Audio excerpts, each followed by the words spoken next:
সম্মানিত দর্শক, আমার হাতে থাকা যে ওষুধটি দেখতে পাচ্ছেন এটা হচ্ছে আপনার গেভিলাক সিরাপ, যা এসিআই কোম্পানি তৈরি করেছে।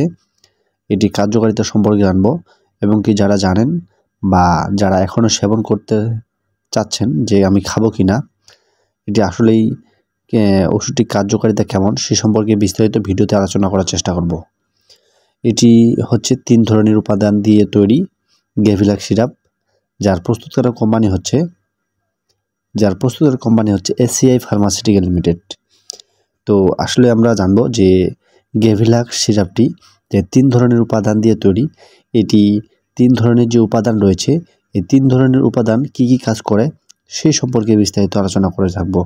যেমন সাধারণত আপনারা খেয়ে থাকেন বুক জ্বালা পোড়া, টক ঢেকুর, এই ধরনের সমস্যার সমাধানের জন্য কিন্তু আপনারা সাধারণত খেয়ে থাকেন এবং কি ডাক্তারগণ দিয়ে থাকেন। আরও কিছু জানা বা অজানা তথ্য নিয়ে আপনাদের মাঝে হাজির হয়েছি গেভিলাক সম্পর্কে। গেভিলাক মূলত যাদের দেখা যায় কি বুক জ্বালাপোড়া করে, প্রচুর পরিমাণে বুক জ্বালাপোড়া করে এবং কি দেখা গেছে যে টক ঢেকুর বের হচ্ছে, বা এমনও দেখা গেছে যে আপনাদের গলার মধ্যে কিছু আটকে রয়েছে বা জমাট বাঁধা রয়েছে কফের মতো, বা আপনি কিছু খেলে সেটি আপনার গলার মধ্যে কেমন জানি একটা অনুভব হয়। সেক্ষেত্রেও কিন্তু আপনি এই ওষুধটি খেতে পারেন, গেভিলাক সিরাপটি বা সাসপেনশনটি। তো আসলে আজকে জানবো যে গেভিলাক যে 3 ধরনের উপাদান তৈরি সেটি হচ্ছে যেমন sodium alginate 500 milligram, sodium bicarbonate 213 milligram, calcium bicarbonate 325 milligram. যেমন ক্যালসিয়াম কার্বনেট গ্যাস্ট্রিক অ্যাসিডকে প্রমোশন করে এবং কি বদহজম ও বুক জ্বালাপোড়া থেকে দ্রুত স্বস্তি দেয়। সোডিয়াম বাইকার্বনেট অ্যাসিডনাশক হিসাবে এটি দ্রুত কাজ করে এবং কি এটিকে আরও শক্তিশালী করে এবং কি দ্রুত গ্যাসটিকে নিবারণ করে থাকে। তবে এটির সেবন বিধি হচ্ছে মুখে খাওয়ার। তো আপনারা হয়তোবা জানেন যে যাদের উদগীরণ অর্থাৎ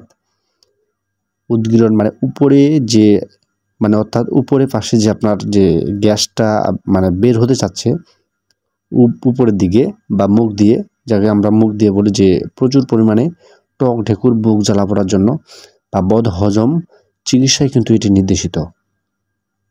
আপনারা নিশ্চিন্তে খেতে পারেন। তো আমার এই ভিডিওতে এবং কি অন্যান্য ভিডিওতে বিভিন্ন সময় আপনারা কমেন্ট করে থাকেন যে ভাই সব তো গ্যাসের অর্থাৎ সব যে গ্যাসের ওষুধ রয়েছে বা সিরাপ রয়েছে সেটা তো খাওয়ার আগে খেতে হয়, তো এটি খাওয়ার পরে কেন, অনেকে বলে কিন্তু থাকেন।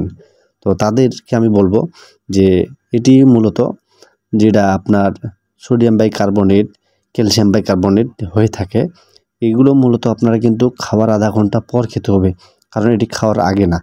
এটি যখন আপনি ভাত খাবেন বা যে কোনো একটি খাওয়ার পর আপনাকে আধা ঘন্টা পর আপনি সেবন করবেন, তাহলে আপনি খুব ভালো একটা পারফেক্ট আপনি রেজাল্ট পাবেন।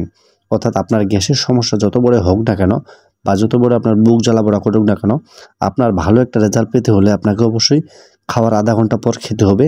যেমন প্রাপ্তবয়স্কের ক্ষেত্রে 2 চামচ করে দিনে 3 বার খাওয়ার আধা ঘন্টা পর সেবন করতে হবে। দেখা গেছে যে 12 বছরের বেশি বা এদের শিশুদের ক্ষেত্রে 10 থেকে 20 মিলি অর্থাৎ 5 মিলি করে চামচের দিনে 2 থেকে 3 বার খাওয়ার পর অবশ্যই রাতে বা ঘুমানোর আগে সেবন করতে হবে। প্রতিদিন 2 থেকে 3 বার বা 4 বার পর্যন্ত সেবন করতে পারবেন কিন্তু। যেমন দেখা গেছে কিছু কিছু শিশুদের বয়সের ক্ষেত্রে 6 থেকে 12 মাস, তাদের ক্ষেত্রে কিন্তু 5 মিলি অর্থাৎ 1 চামচ করে দিনে 2 বার খাবার পর খেতে হবে। যাদের 6 বছরের ঊর্ধ্বে তারা কিন্তু খেতে পারবেন, যদিও সেই অনুযায়ী আপনাকে খেতে হবে। তো আজকে জানবো যারা প্রেগনেন্ট অবস্থায় যেসব মহিলারা খেতে চাচ্ছেন তারা কি খেতে পারবেন কি না সেই সম্পর্কে বলবো। যেমন এই অর্থাৎ গেভিলাক সিরাপটি গর্ভ অবস্থায় সেবন করা একেবারেই উচিত নয় এবং কখনোই আপনারা সেবন করবেন না গর্ভ অবস্থায় বা প্রেগনেন্ট অবস্থায়। তো আজকে বলবো যে যারা বুক জ্বালা পড়ার জন্য বা টক ঢেকুর এই সমস্যা সমাধানের জন্য আপনারা কিন্তু গেভিলাক সিরাপটি নিশ্চিন্তে খেতে পারেন আমার এই ভিডিওর মাধ্যমে, এবং কি আপনারা দেখবেন যে আপনাদের বুক জ্বালা পোড়া বা টক ঢেকুরের জন্য, উদগীরণ গ্যাসের সমস্যা সমাধানের জন্য আপনারা এই গেভিলাক সিরাপটি নিশ্চিন্তে খেতে পারেন।